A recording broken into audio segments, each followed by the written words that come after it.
যে কথাগুলো তোমার প্রিয় মানুষটার বুঝে নেওয়ার কথা, সেগুলো যদি তোমার মুখ দিয়ে তাকে বলে দিতে হয়, তাহলে সে তোমাকে এখনো বোঝার ক্ষমতা রাখেনি।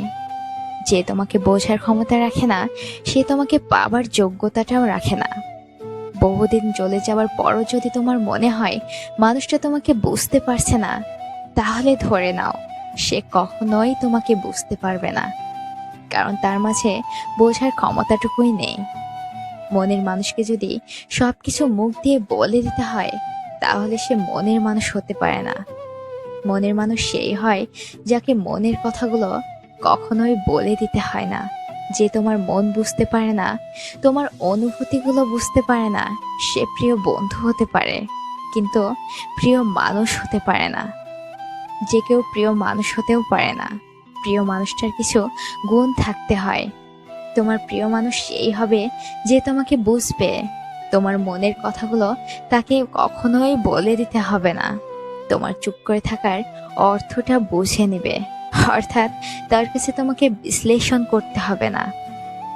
খুব কাছে থেকেও যে তোমাকে চিনতে পারলো না, তোমাকে বুঝতে পারলো না, তোমার হাসির পেছনের দুঃখটা ধরতে পারলো না, তোমার মান অভিমান বুঝলো না, সে আর যাই হোক তোমার মনের মানুষ হওয়ার ক্ষমতাটুকু রাখে না।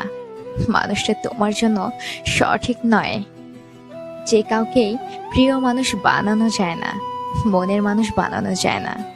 প্রিয় কিংবা মনের মানুষ হয় যারা একে অপরকে বুঝতে পারে। চোখের দিকে তাকিয়ে যে তোমার মন পর্যন্ত পড়ে নিতে পারবে, তাকে প্রিয় মানুষ কিংবা মনের মানুষ বানানো যায়।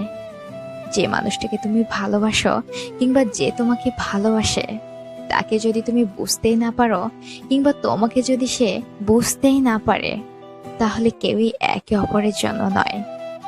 এমন সম্পর্ক খুব বেশি দিন টিকে থাকে না, অল্পতেই শেষ হয়ে যায়।